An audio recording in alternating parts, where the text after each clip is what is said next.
पंतप्रधानांचा फोन साहेबांना आला होता। हे आम्ही गाडीतून जे साहेब उशिरा उतरले ते आदरणीय पंतप्रधान नरेंद्र मोदी साहेबांनी शुभेच्छा द्यायला फोन केला होता।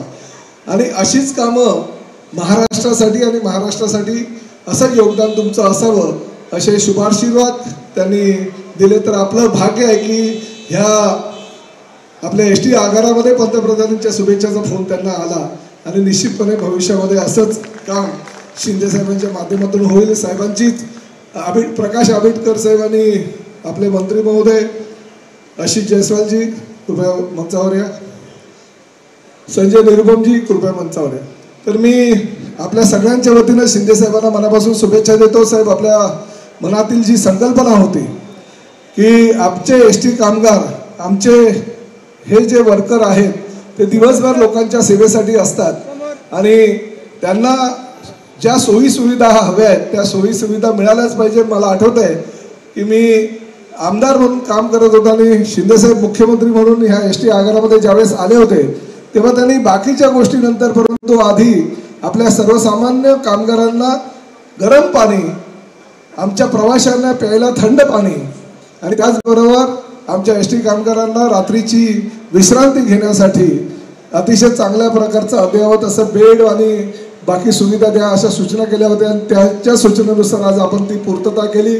मी आमच्या एसटी महामंडळाच्या सगळ्या अधिकाऱ्यांचं, कर्मचाऱ्यांचं मनापासून अभिनंदन करतो। जास्त वेळ घेत नाही कारण शिंदे साहेबांचे आज भरपूर कार्यक्रम आहेत।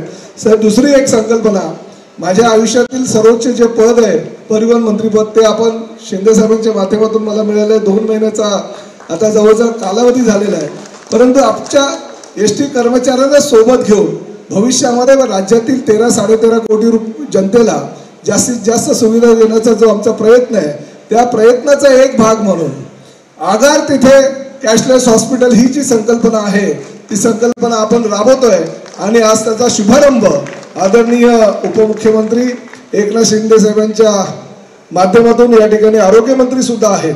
त्यामुळे प्रत्येक आगारामध्ये ज्या ठिकाणी आता आपण पीपीपी तत्वावर बस आगाराची डेव्हलपमेंट करणार आहोत त्या ठिकाणी प्रत्येक ठिकाणी जसं गंगूबाई शिंदे हॉस्पिटल आहे, इंदिराबाई सरनाईक हॉस्पिटल ठाण्यामध्ये आहे आणि राज्य शासनाच्या आरोग्य विभागाच्या माध्यमातून महात्मा फुले जन आरोग्य सेवेच्या अंतर्गत ते कॅशलेस हॉस्पिटल आपण चालू करतोय। म्हणजे पांढरं ration card, orange ration card आणि पिवळं रेशन कार्ड धारकांना त्या ठिकाणी 5 लाखापर्यंतचा मोफत त्या ठिकाणी सगळी काही औषधं मिळतील आणि त्याचबरोबर त्यांना इलाजही त्यांचा मोफत होईल। अशा प्रकारचं राज्यामध्ये प्रत्येक ठिकाणी आपण आज कॅशलेस हॉस्पिटलचा शुभारंभ आदरणीय उपमुख्यमंत्री एकनाथ शिंदे साहेबांच्या माध्यमातून करणार आहोत। तुम्हाला सगळ्यांना खूप खूप शुभेच्छा, कारण एकनाथ शिंदे साहेबांचा वाढदिवस अतिशय जोरामध्ये आपण साजरा करत आहात आणि आमचे एसटी कर्मचारी त्यामध्ये सहभागी झाले त्याबद्दल सगळ्यांचं आणि आमच्या अधिकाऱ्यांचं मनापासून अभिनंदन, शुभेच्छा।